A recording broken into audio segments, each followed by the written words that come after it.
At ako naman po ipapalaot. Tatakbo tayo doon sa mga mahigit 60 milya.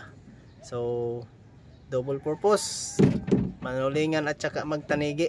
So malapit lang kasi din sa Bahura yung payaw, nasa mga 5 miles siguro. Kaya pwede naman namin takbuhin pagtapos maglabay sa umaga.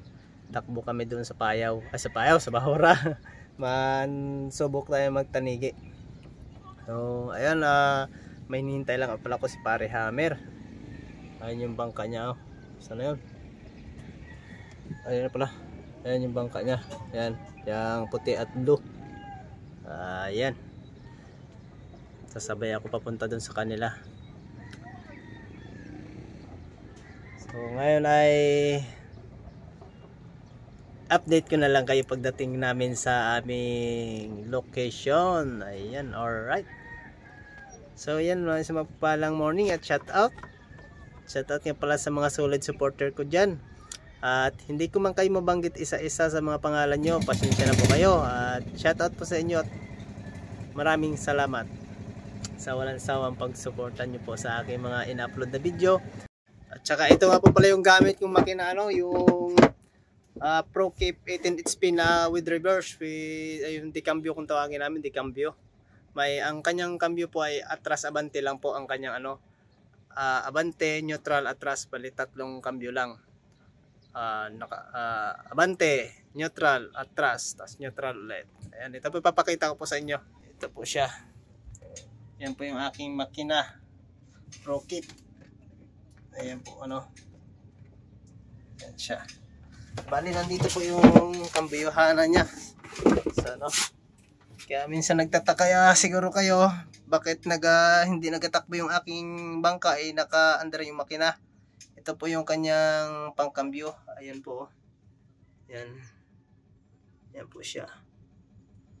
Bali, kinalawang ng mga tornilyo. Gawa nung nagtuna at nag-service kami. Sawa siya ng kalulublob. Nabubutas yung aming bangka. Na 2 beses kasi nabutasan ng bangka sa laot. Binundol lang tuna at ng service. Ayan yung aking gamit.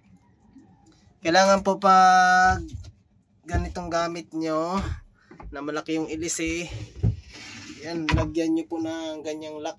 Ayan, para pag nag-atras ay hindi mahulbot agad yung mababalik kasi yung tornilyo doon. Ayan yung tornilyo dyan magarindi. Kaya ngayon ay yan, nilagyan ko ng lock para kung magluag naman doon, hindi na dito matanggal basta-basta.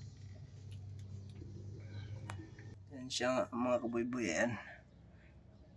Bali, ngayong January pa ito mag-isang taon, pero kinalawang na talaga. Pero ganyan talaga pag naano ng dagat, kakalawangin. So ngayon ko lang hindi na punasan ng langis at gasolina yan.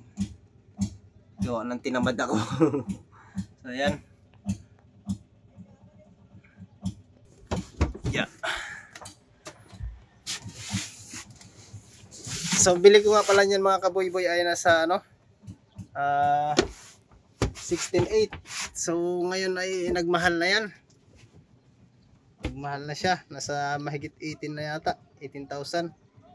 So nasurtihan ko lang po at nagmura yan kasi dati may nagbili dito sa amin. Kulang 22,000 ang ganyan. So nung may nabilitaan kami na may mura dun sa San Jose, takbo agad yan sa San Jose. So ngayon po nagtanong ako ulit nung nung nakarang buwan, mahigit 80 na naman daw. Sabi ko nagmahal na. Kaya nasurtihan lang po namin yan, yung makina na yan. So hanggang dito na mga kaboy-boy.